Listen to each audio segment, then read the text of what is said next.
How to get 6-digit from Microsoft Authenticator app.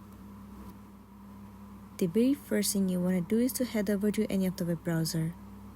And then in the source bar, you have to search for account.microsoft.com. It will open up the official page of Microsoft. Enter your login credential and make sure you are logged into a specific account. It will land you on this page once you are logged in. Now what you want to do is scroll down and head over to the option Security. Inside Security, you have to tap on Additional Security option. Now tap on Add a new way to sign in or log in.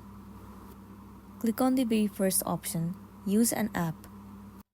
Now tap on Set up a different authenticator app. Now what you want to do is, you have to install the authenticator app on your mobile device. After that, you have to open the app. After that, you have to pair the app with your Microsoft account by scanning this barcode. After that, you'll receive the 6-digit code. You have to enter the code in this section and then tap on Next and you'll be good to go. So that's all for today, and this is simply how you can get 6-digit code from Microsoft Authenticator app. Make sure to smash the like button and consider subscribing if you found this video helpful. We'll see you in the next one.